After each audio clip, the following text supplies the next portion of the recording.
Your film is now ready to be shown.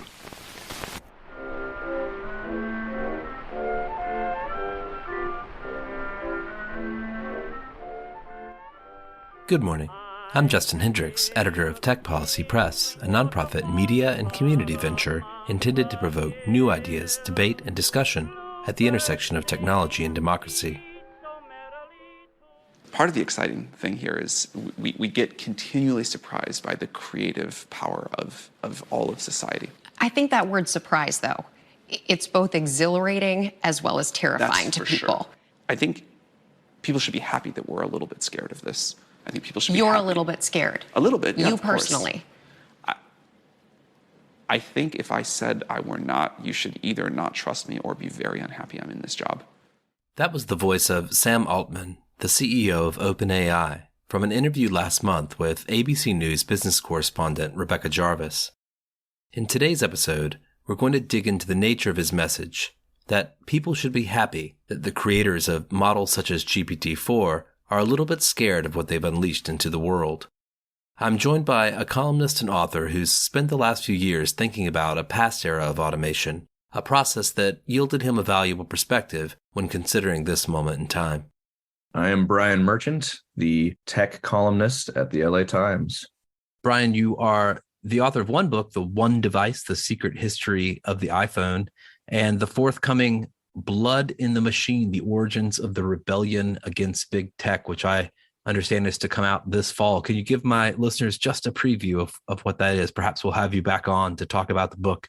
Yeah, it's a history and sort of modern recontextualizing of the Luddite movement and why workers sort of rose up at the dawn of the Industrial Revolution to sort of target the automating technology of the day. There's so much to learn about this moment now, especially when we have generative text and imaging systems and all this talk of AI, and it can, which I think we're going to get into today, some of the hype and the technological determinism can sort of get out of control as it did back then, and sort of the entrepreneurial elite, I call them in the book, sort of those who, not just your everyday startup founders, but sort of those with the most power, the most capital to sort of make things happen, can kind of push through changes to the way that we work and to livelihoods in ways that aren't necessarily democratic and aren't necessarily always healthy. So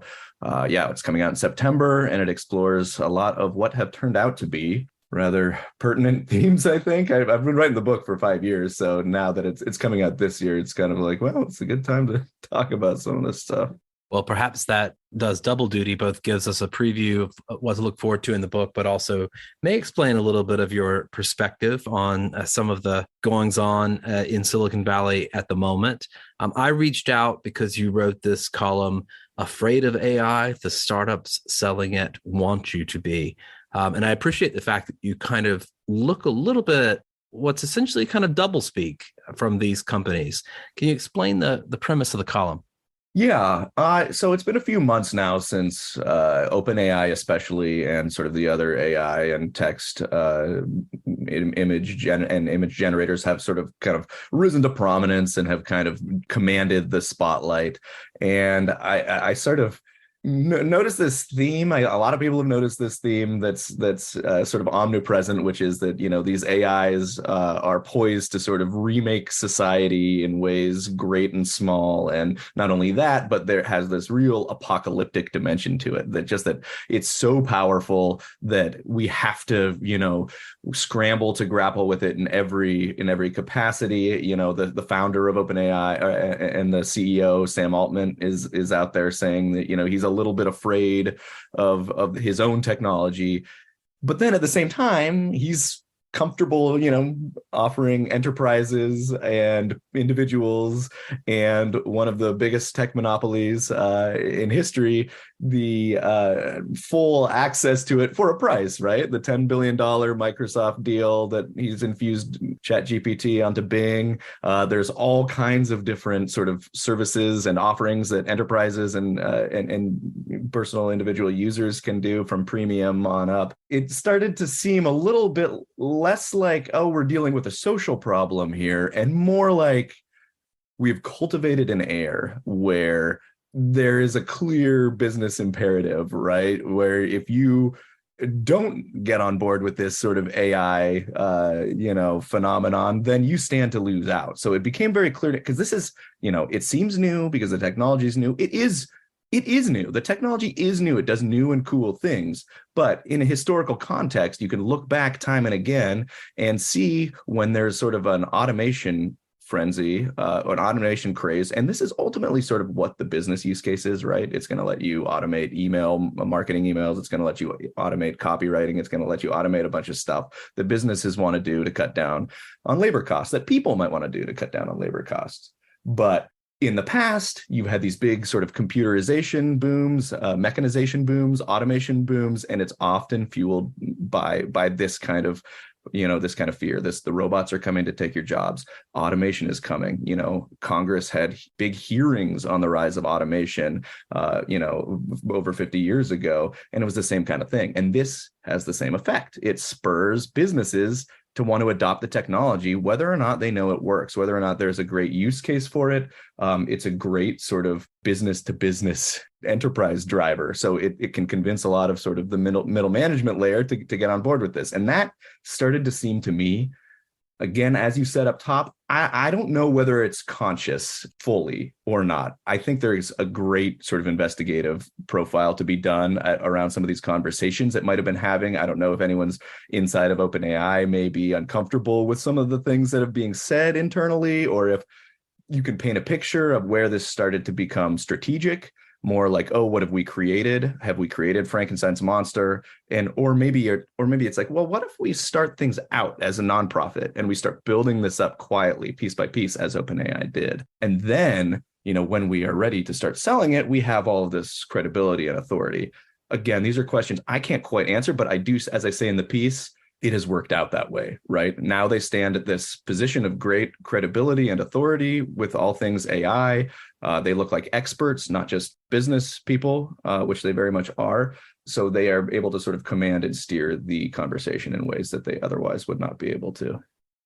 You focus on Sam Altman. Comments he's made recently declared that he was a little bit scared of the technology that he's helping to build. Comments from OpenAI's chief scientist, Ilya Sutskever, who said, at some point, it will be quite easy if one wanted to cause a great deal of harm with the models that he himself is building.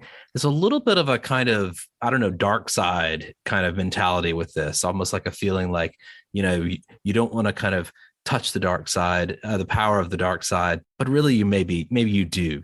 Right. Well, you at least want to try it, right? You want to try it out. Like you want to even, Luke Skywalker gets a little bit mad and then he realizes the true power of, that he could unleash. So it's certainly has that, as I say in the column, the benefits are twofold. One, it's sort of, they did see these incredible adoption or user rates for the, one of the fastest growing startups by some of the metrics, depending on how much validity you want to lend those.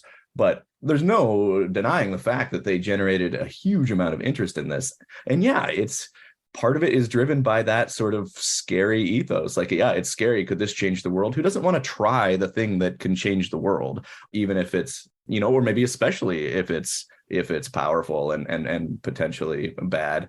But then again, that fear also feeds into the more sort of mundane, kind of business imperative that I was talking about, for the fear of missing out, right? You don't want to be the one left holding the bag who hasn't, had the AI automate all of your services, and all of a sudden your competitors are.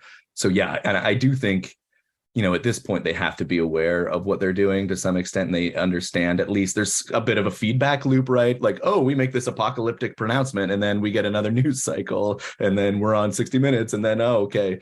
And then Elon Musk is saying it must be stopped, which only sort of feeds the whole loop even further. I mean, to some extent, you could see this as being a part of a kind of strategy just to raise capital, just to say, we need more money. In order both to develop these technologies and also to do so safely. You can trust us. We're considering the possible side effects, the possible unintended consequences.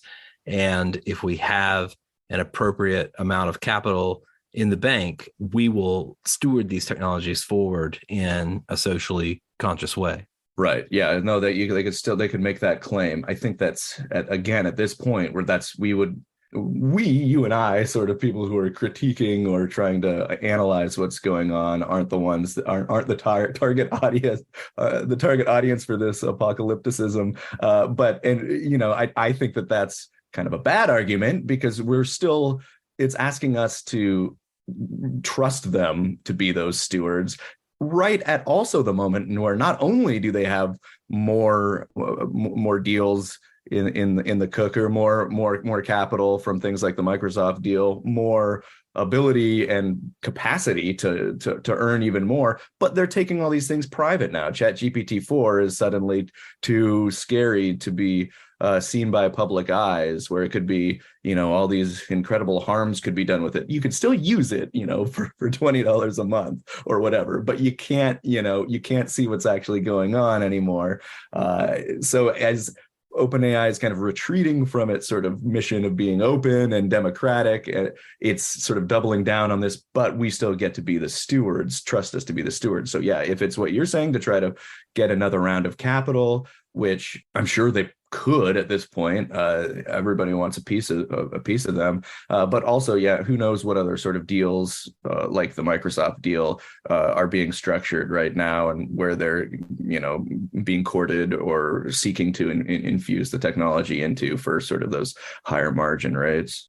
So we are a couple of skeptics, but let's perhaps be adversarial even with our own point of view. Yeah. There's another argument, which is that OpenAI has been more transparent, perhaps, than any other startup in trying to lay out the potential downsides of the technology that it is developing. It has authored, or I should say co-authored in some cases with willing academics, a variety of papers that have looked at everything from possible use cases around mis and disinformation on through to the impact on labor. It has, gone out of its way to go into the public, into the, the spotlight, and try to explain the dangers. I mean, on some level, isn't this what we want tech firms to do? I mean, it took, 2 decades and lots of congressional subpoenas for social media executives to finally come kicking and screaming to the table and explain what they understand about the harms that they're causing.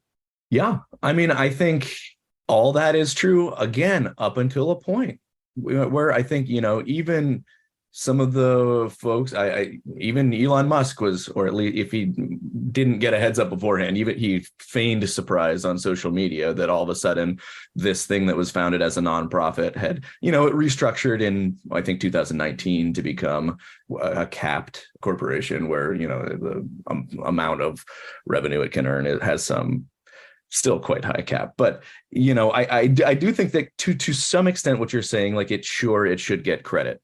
But then what we have to ask ourselves, why the change now? Like, why now is it when it stands just at the moment where they stand to start making the most amount of money, when they're unleashing the most apocalyptic claims?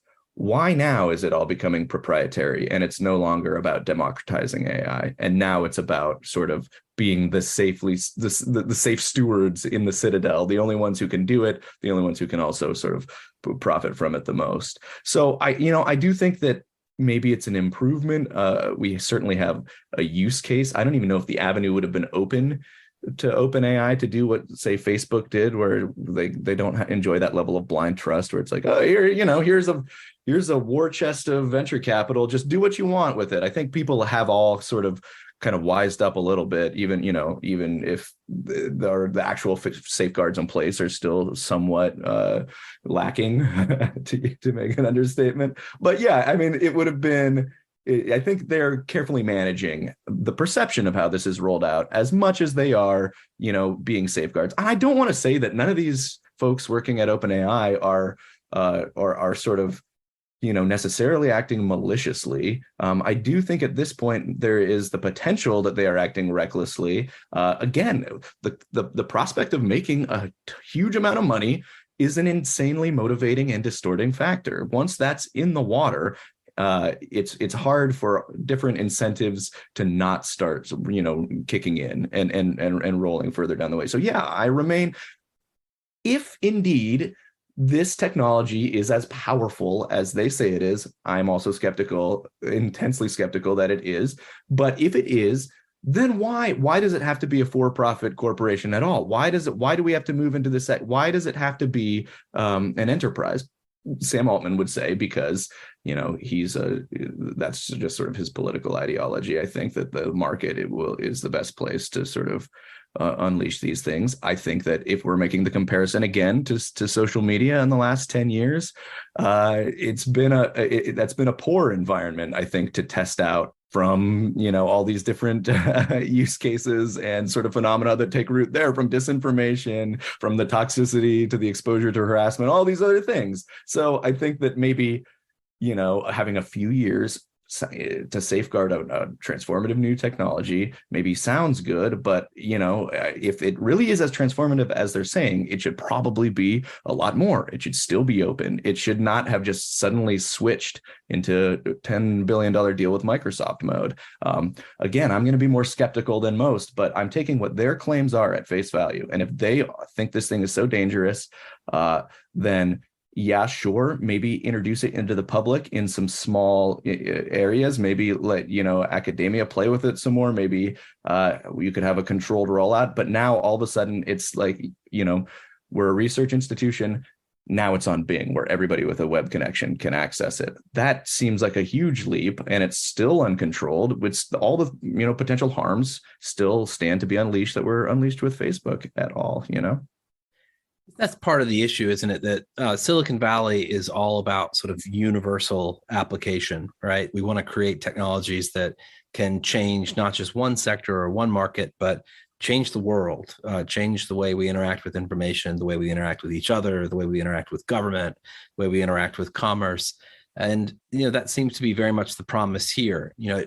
Perhaps it is the case that if you had decided to roll out large language models or various other technologies in particular domains where perhaps there could be more guardrails or more specific tuning or considerations around safety, maybe it would be a slightly slower but a more healthy approach. Yeah, 100%. Same thing. I mean, it's hard for us to imagine at this point. Silicon Valley and its sort of model of innovation looms so large that it's hard for us to picture the alternatives, but they are there. And if you can imagine the same thing happening with social networks, with Facebook, or with something that wasn't sort of unleashed, into the wide market with with little foresight or advanced study into what might unfold. And that's another pretty good comparison point. I totally agree. Like, that's the last 15 years of Silicon Valley, the whole sort of, Andreessen's software will eat the world kind of thing has been, or at least attempted to have been, erected into sort of a self-fulfilling prophecy, right? Where you want to do software because your margins are, you can have a lot higher margins if you're doing software. You can sort of make it tailor to one size fits as many as possible. And that has been the ethos from everything from, Uber and the gig economy apps on through sort of all the various disruptions that we've seen since then. It has been exactly as you said. We want it to serve as many people, the potential, the service, or the, who knows where the end game with OpenAI is. Maybe this thing will stay free. Maybe there'll be ads injected to how you use it eventually. Maybe it'll be a series of partnerships like the Bing thing, which again, Bing it's going to be sort of an ad-driven model, and there's going to be problems with that too. But again, yeah, the aim is to get it out to as many people as humanly possible. We've been down that road before, very recently. So just turning around and doing it again, even if we had a few years that it appeared as though they were behaving sort of responsibly at OpenAI, now it kind of seems like we're back where we started again, with the floodgates open, and now Google's in the game with Bard, and and there's a constellation of other startups doing similar things with different levels of interest in pursuing the ethics of where their data that they're training their systems are coming from, and whether or not they're using artists' IP or what the potential harms are. So I just kind of feel like we're, if not back exactly to square one, but something close to it.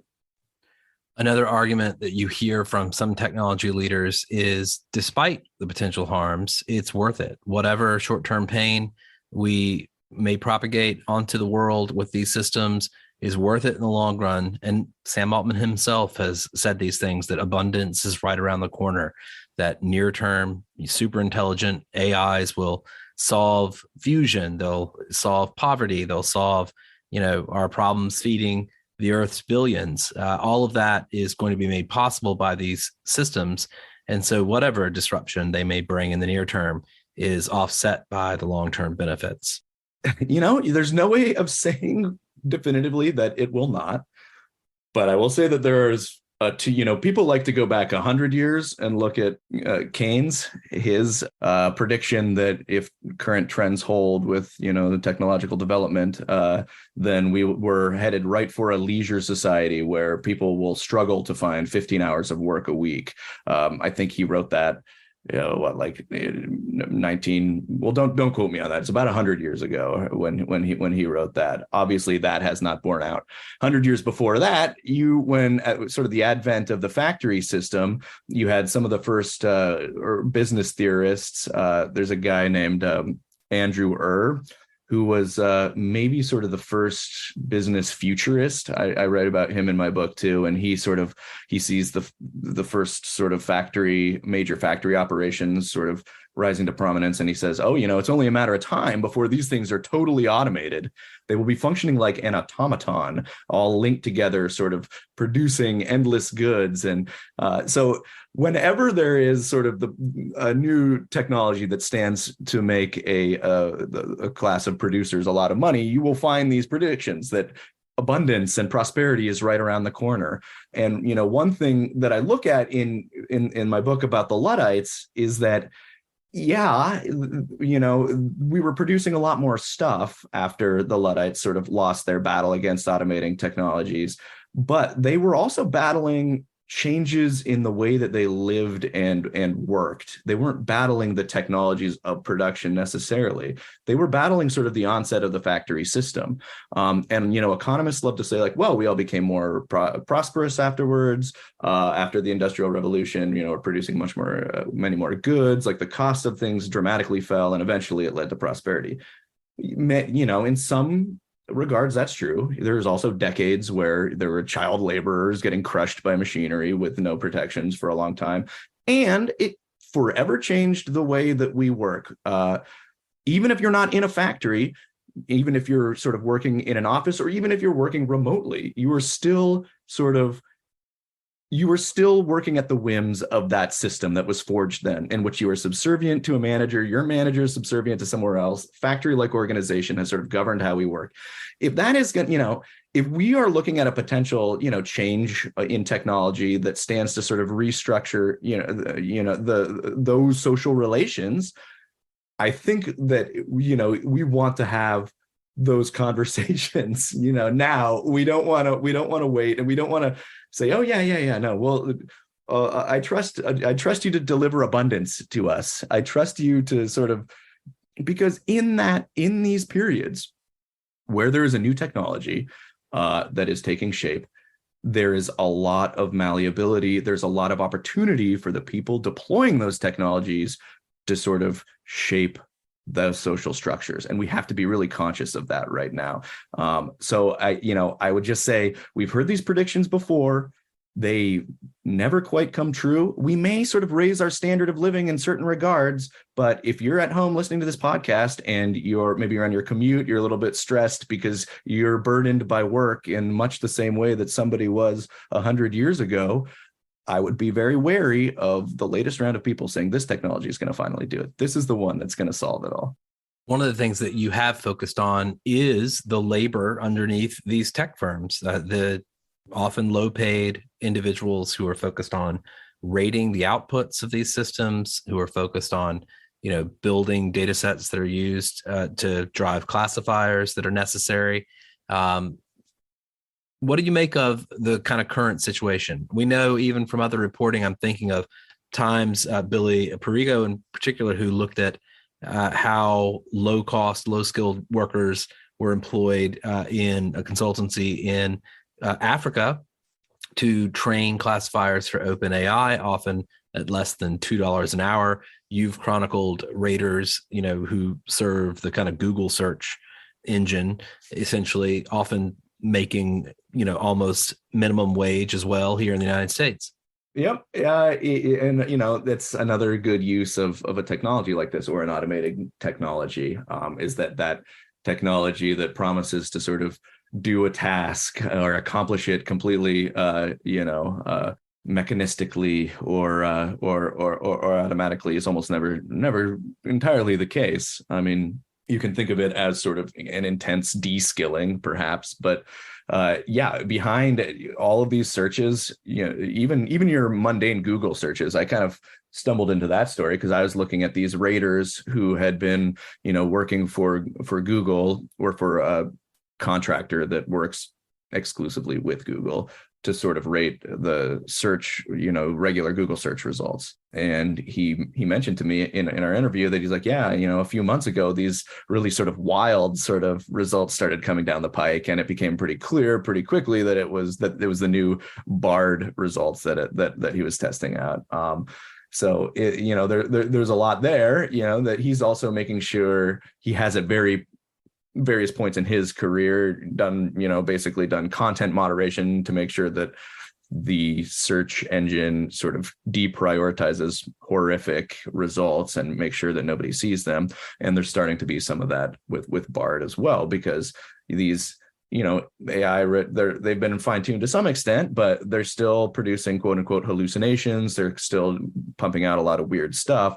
And some of that nasty stuff, there's a team of human people have to try to work around the clock to make sure that it gets edited out or deprioritized or, thumbs down, so that ordinary users don't revolt, when they release this stuff to the masses. So there's an immense amount of invisible human labor that's making these things possible, and will be for the foreseeable future. Again, I'm reluctant ever to say like we can never automate all of this away, because maybe someday, you never know. There's the benefit of that. But again, to look back 200 years, they say, oh, we're going to automate this weaving work in the factory. They can do it so that now it takes now one machine can do the work of 4 people and do it worse, but you still need a child overseer to make sure the wheel's cranking, and in case it gets caught, so you're kind of it's constantly sort of a case where automation promises the human is sort of the ghost in the machine.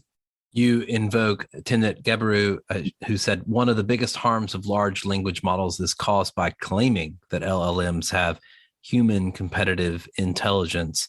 And that seems to be the real promise, that these language models are going to take us in the direction of machines that are competitive, if not superior to humans, even if that's something that is, far out and perhaps years from now. That seems to be the immediate promise of these companies. That is what Sam Altman is promising us, that these language models are a step towards that, and that is ultimately the great promise of OpenAI. I don't know. Do you buy it? It plugs into sort of what we talked about at the top of the show, like that promise / fear is doing a lot of the motivating work here. It's, stirring the pot.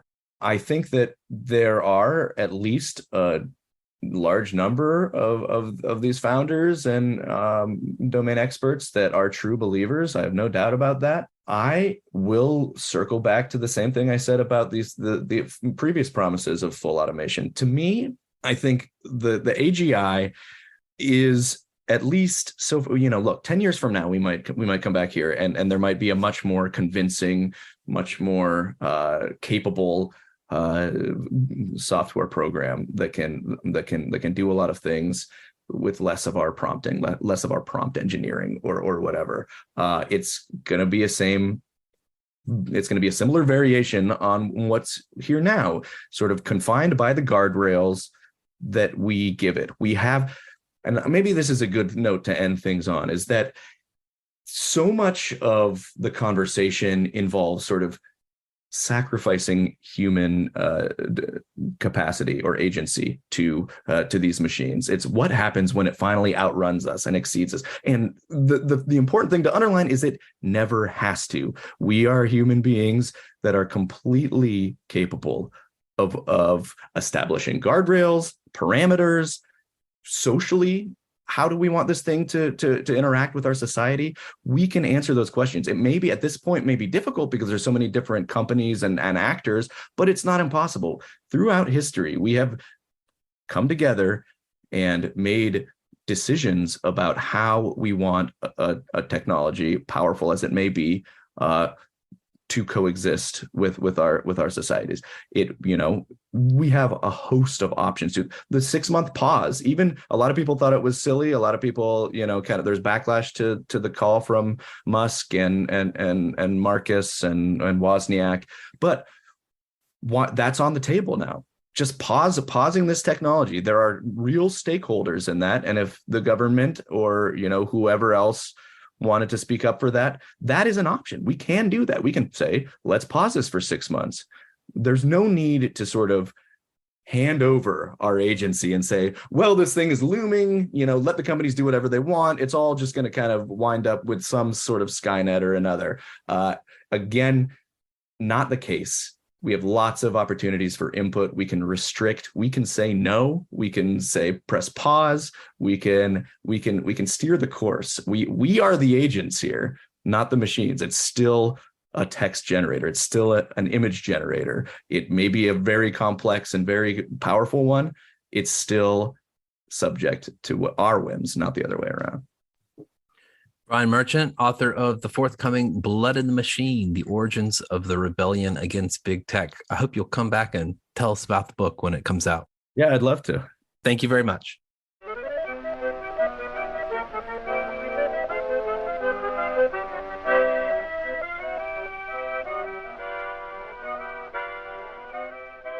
That's it for this episode. I hope you'll send your feedback. You can write to me at justin@techpolicy.press or find us on Twitter @techpolicypress. Thanks to my guest. Thanks to my co-founder, Brian Jones. Thank you for listening.